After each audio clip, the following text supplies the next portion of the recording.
Hello everyone, it is Katie here, and it is time to talk about the books that I read in April. So if you've seen my last couple of wrap-up videos, you will know that I was in a huge reading slump. I have definitely picked up my reading more over the past month, and I really enjoyed the books that I've been reading. So I definitely think my problem was that I was forcing myself to read books that I wasn't that eager to read, because I felt like I needed to review them. I needed to stop pressuring myself into certain books, because reading's not about that. It's supposed to be enjoyable. I'm supposed to be reading the books that I love. So focusing on my own tastes this month has definitely improved my reading slump. So the first book that I read in April is The Hate You Give by Angie Thomas. It's also stylized as Thug. You have probably seen this book talked about. A lot of the time I am quite wary about books that receive a huge buzz, because a lot of the time people are reading them because everyone else is, so they feel like they have to. This is a book that's getting buzz because it needs to be read.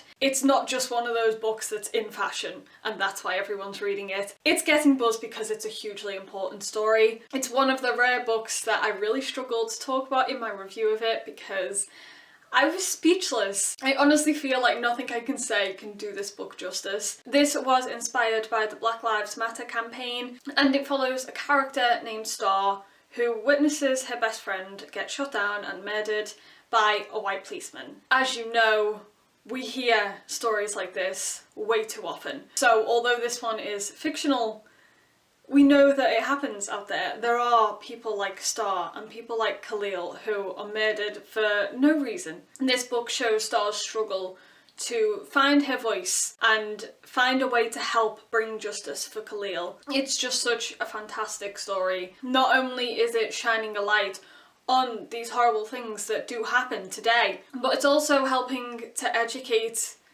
people who can't imagine what that life is like. What I loved about this book is there is a white character who is very typically white, and she doesn't recognise her own privilege. She says the stupidest things without thinking them through first. And the harsh reality of this book is that there are so many people like that out there, and a lot of the time people don't even realise they're doing it. They don't realise that they're making offensive comments that are racist and they are hurting people. So this book helps to educate people that might not see what they're doing wrong in their everyday life. So not only does this book tackle that main issue of people needlessly losing their lives, but it's also tackling a lot of other everyday racism issues. The characters are all so fantastic, and there's just so much life within this book. The characters have so much life, and despite everything they go through, they still have this wonderful attitude. I just loved everything about this story. Hands down, one of my favourite reads of the year so far. So the next book that I read in April is No Cant Even by Simon James Green. I loved this book. This story follows a character called Noah Grimes. He is in high school,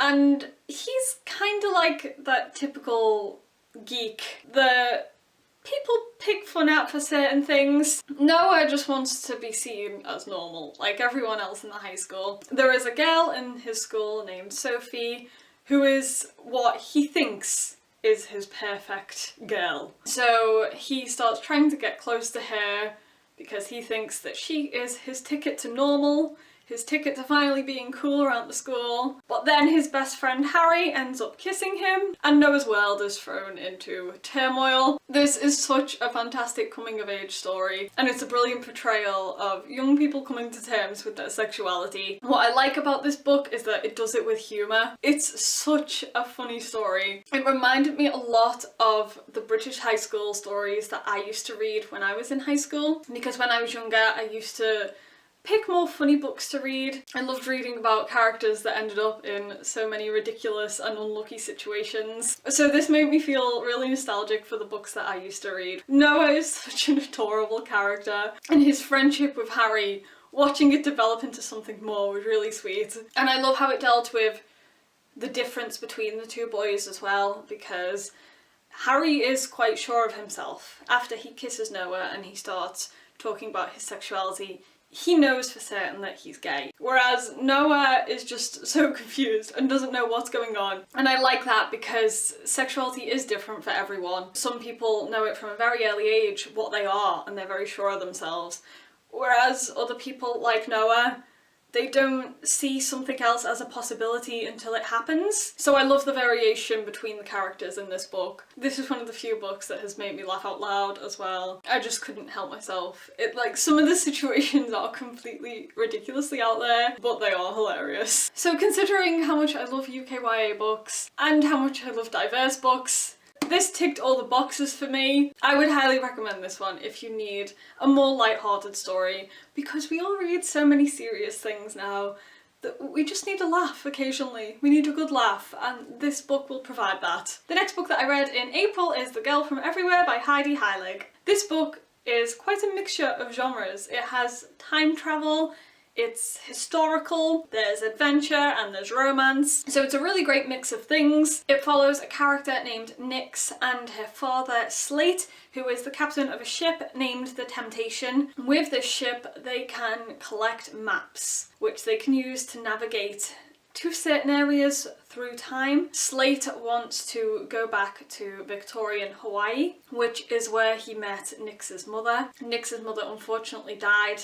after she was born, so Slate wants to go back in time and save her. But Nyx knows that meddling in history can have consequences. So she's aware that if her father goes back and saves her mother, it could mean that she ceases to exist. What I did like about this book is that it was such a good mix of things. I was very excited for it and I had very high expectations, but I ended up with quite mixed feelings about it, because whilst I liked a lot of the time travelling and historical aspects of the story, and I thought that the maps and the navigation was very clever, it didn't pull me in as much as I wanted it to. I don't know exactly why that is. I loved the storytelling. The descriptions in this book are really great, and I found the secondary characters really interesting, but when it came to Nyx and one of the other main characters, Cash, they kind of fell flat for me. Cash is somebody who's been on the Temptation with Nyx for a few years. He ends up being a love interest, and I could tell that from page 3. And considering he's not mentioned on the blurb, I was kind of hoping that there wouldn't be as much romance in this book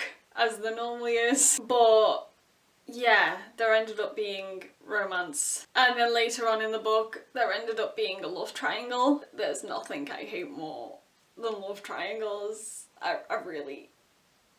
I liked Cash as a character at first because he's quite arrogant and cocky, and I like those sorts of characters. So I did like him, but then when things started to turn romantic, it grated on me a lot. So then by the time the love triangle started showing itself, I didn't have the energy for that. What I did absolutely adore about this book was the setting, because the majority of the book is set in Victorian Hawaii. So I absolutely adored the setting and the history of it. So I did enjoy it overall. I just didn't like the love triangle, and the main characters just didn't interest me as much as I wanted them to. But it's probably just me being my picky and fussy self. I read this one with my book club, and I know other members of the club really enjoyed it, so I don't know why it didn't pull me in as much as I thought it would. The fourth and final book that I read in April is Here Be Witches by Sarah Mussey. This is the second book in the Snowdonia Chronicles. I read the first book, Here Be Dragons, last year, and I really enjoyed it. This one follows on directly from that. This book follows a character called Ellie. She lives in Snowdonia. In the first book, she met a boy called Henry, who happened to also be a dragon. Events in the first book led to him being taken away. I don't want to say too much about the plot with it being a second book, but I really enjoyed this sequel. In this book, Ellie finds herself on a race against time mission with her best friends, George and Rhiannon. There is a witch's spell that has been cast on the mountain, which Ellie needs to find a way to reverse. There's also an evil white dragon thrown into the mix as well, because you gotta battle some dragons if you're on Snowdon.